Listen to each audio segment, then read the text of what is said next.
திருச்சிற்றம்பலம். நம பார்வதி பதையே மகாதேவ நம சிவாய வாழ்க. அன்பர்களே, இன்னைக்கு உலகத்துல இறை வழிபாட்டையும் இறை நம்பிக்கையையும் குறை சொல்கிற நாத்திக கூட்டம் மிகப்பெரிய போச்சு. இறை நம்பிக்கையை மூட நம்பிக்கை அப்படின்னு சொல்ற கூட்டமும் கூடி போச்சு. அதனால அவங்க என்ன சொல்றாங்க, கோயிலுக்கு போறதெல்லாம் தேவையில்லை அப்படிங்கிறாங்க. ஆனா நம்முடைய கருணையே வடிவமாகிய பரமேஸ்வர பிரபு அவங்களுக்கும் அனுக்கிரகம் பண்ணணும் அப்படிங்கிற ஒரு தாய் உள்ளத்தோட எங்க நிக்கிறாரு. இவங்க கோயிலுக்கு தான் வரமாட்டேன்னு சொல்லுவோம், ஆனா மயானத்துக்கு வரமாட்டேன்னு சொல்ல முடியுமா? எப்படி இங்க வந்துதானே ஆகணும், நான் அங்க நிக்கிறேன் அப்படின்னு சொல்லிட்டு சாமி மயானத்துல இடமா நின்று ஆடுகிறாராம்.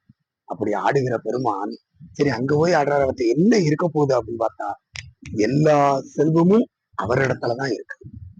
சென்றடையாத திருவுடையான் என்று திருமுறை பேசு. எல்லா செல்வமும் அவரிடத்துல இருக்குது. அப்படி இருக்கிற பெருமான்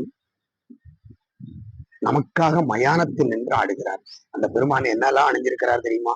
பிறையும் அறவும் புனலும் தன்னுடைய அழகிய சடாபரத்தின் மீது வைத்து தம்முடைய திருவாக்கினாலே மறையை ஓதிக்கொண்டு மயானத்திலே காத்திருக்கின்றார். எதுக்காக? இந்த பாவிப்பை அங்க எப்படி வந்துதான் ஆகணும், அவனுக்கு இங்கேயாவது அனுகிரகம் பண்ணிடுவோம், அப்படியாவது அவன் அடுத்த பிறவில நல்லபடியா வரட்டுமே அப்படின்னு ஒரு தாய் உள்ளத்தோட சாமி அங்க காத்துக்கிட்டு இருக்கிறார். அவர் இடத்துல எல்லா செல்வமும் உரைகின்றது, உரையின் செல்வம் உடையார். அப்படிப்பட்ட பெருமான் எங்கே இருந்து அனுக்கிரகம் செய்கிறார் தெரியுமா?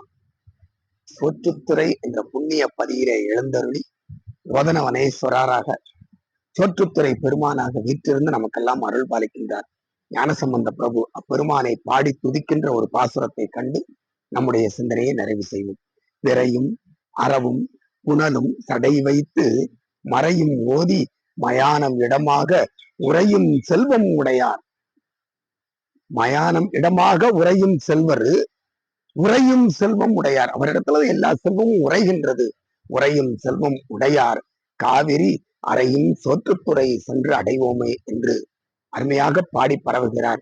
நாமும் நம்முடைய வாழ்நாளிலே ஒரு முறையாவது சோற்றுத்துறை பெருமானுடைய திருவடிகளை வணங்கி எல்லா வாழ்வும் பெறுவோம், சந்தோஷமாய் வாழ்வோம். திருச்சிற்றம்பலம்.